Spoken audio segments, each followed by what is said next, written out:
Hey, thanks for making it to Veterans Info Tap. I'm glad you made it today. Today is a really important video. This is one of those videos that I will do periodically forever because of how important it is with regard to you filing your VA claim for compensation benefits.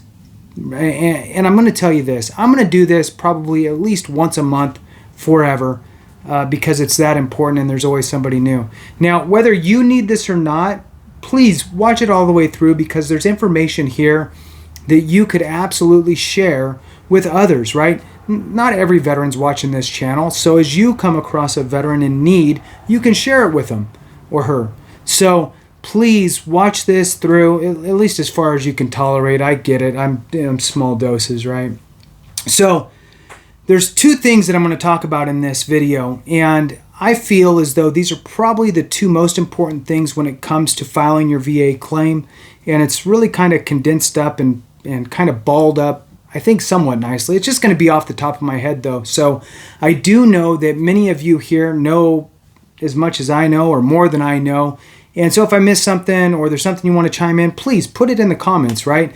It's one team, one fight. I don't get offended. And I know that there has been times where I fat-fingered and accidentally deleted a comment. Look, I don't care what your comment is. Good, bad, ugly, making fun. I don't really care, honestly. So I will never delete any comments.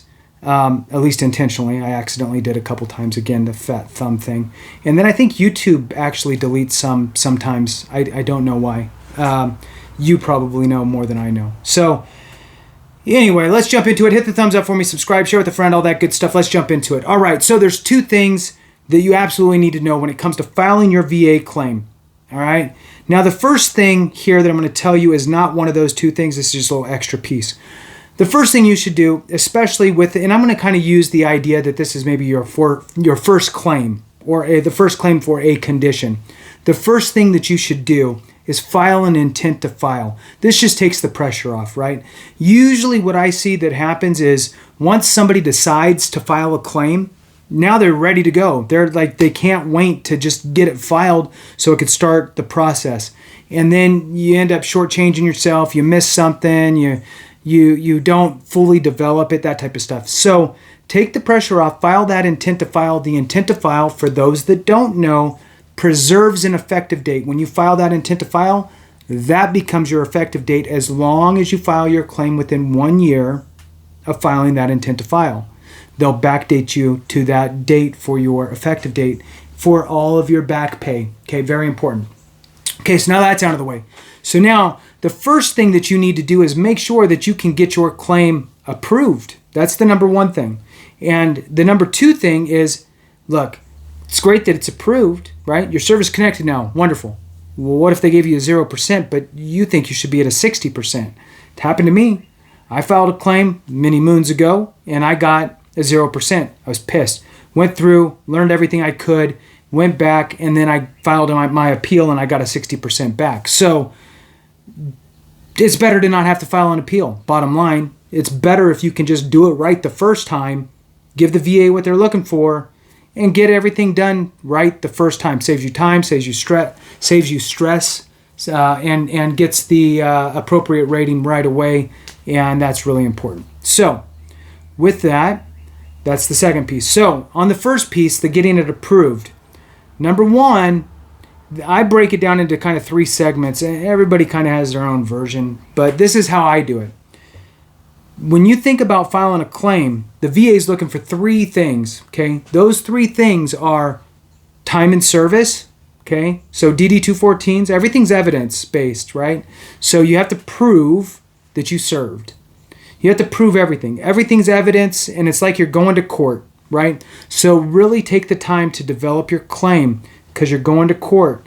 Now, granted, it's like a bunch of paralegals that are looking at your stuff first, but if you have to appeal and take it to the board, you'll get seen by a veterans law judge, and everything in your file is evidence, and it's either going to be for you or against you. So be mindful of that as you're starting your process. So number one is time and service. DD-214 or DD-214s, that creates a window of opportunity. Now, from start date to end date, now there's some presumptive periods after that. You have a 1-year presumptive period, you have a 3-year, I think a 7-year, and then you have other presumptives that don't have any time limits on them. So there's a lot of different avenues as far as that's concerned. I'm just going to hyper-focus and just kind of talk about the all conditions within your time in service, just to keep it simple. So that's your number one. Number two is diagnosed condition, right? We're all really good at self-diagnosing. That doesn't mean anything. You actually have to go to a doctor and have them say that you have X, right? So even though you know you have migraines, you have to go to the doctor and have them say you have migraines. Or you have heartburn, bad heartburn, you have GERD. So, you need to get that documented by a doctor. Now, there's two little kind of hangers off of diagnosis. So that's the number two, remember. So number one, time and service. Number two, diagnosis. I have two hangers off of that. One is if they want to offer you a prescription, right? Like, hey, you're bad enough, you probably need to take this prescription. Say yes. Don't be, Johnny eating tan bark and drinking apple cider vinegar to make it go away. I mean, you can, that's cool, but take the prescription from the doctor, because that becomes evidence and it helps to validate it helps to validate your condition, right? It's extra evidence. And two, in some cases, not all, but in some, the VA actually uses the fact that if you have a prescription for a specific condition, then you warrant a different rating. So in other words, if you have a prescription, you're rated here. If you don't have a prescription, then you're a lower rating. Now, in my mind, if a doctor feels you should have a prescription for your condition, signs, symptoms, durations, all that stuff, then you should probably be compensated at that, whether you're taking that prescription or not. If you want to tough it out and deal with it and have ultra bad days here and there because you're not taking the prescription, that's on you. That's cool. Do it, but make sure you're being compensated appropriately. So now that's the second thing. So number one, time and service. Number two, diagnosis with, hey, if they want to give you a prescription, take the prescription. And the second piece of that little hanger is your condition that's diagnosed must be chronic in nature or have residual effects. Okay, it has to be an ongoing issue. Can't just be, I'm better now. So number three, the third thing is you must have a nexus. Now you hear nexus all the time.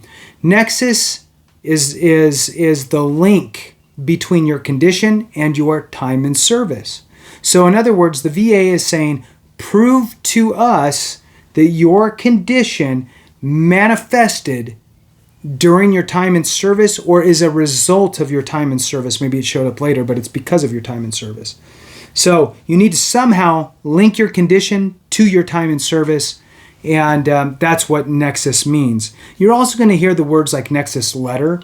Nexus Letter is just a letter from a doctor who is basically attesting to your condition being at least as likely as not to have manifested from your time in service or due to your time in service from whatever reasons, right, with whatever rationale.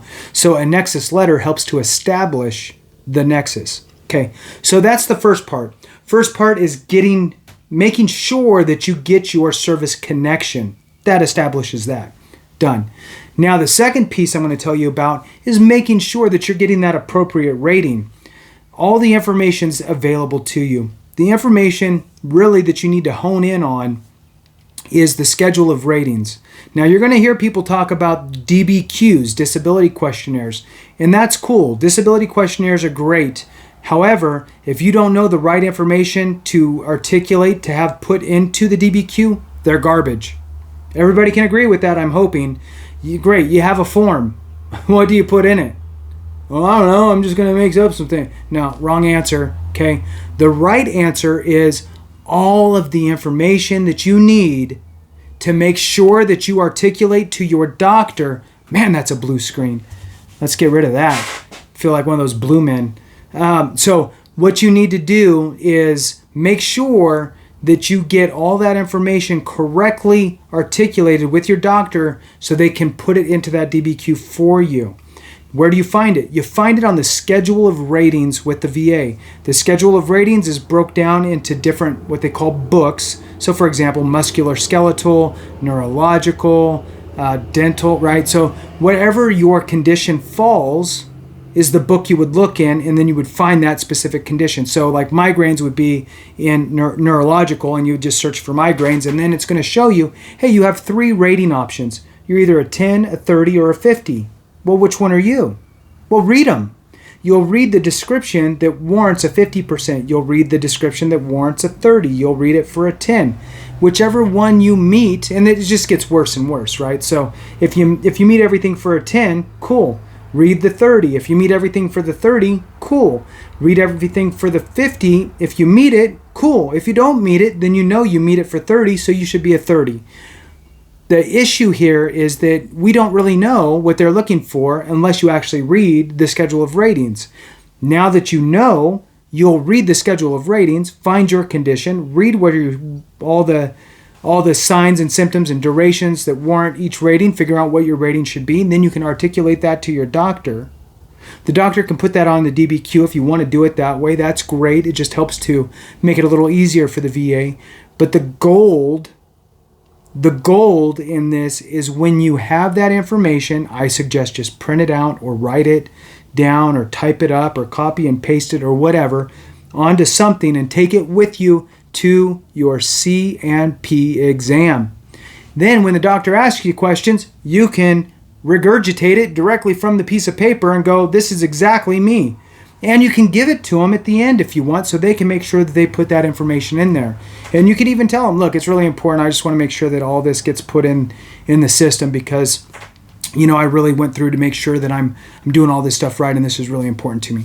You're not cheating on a test, okay? This is your life. So make sure that you're doing your part to make sure that you give them all the information they need to, one, approve you and get you the right rating. With that, thanks so much for watching. I appreciate you. And remember, if we don't take care of each other, something went wrong.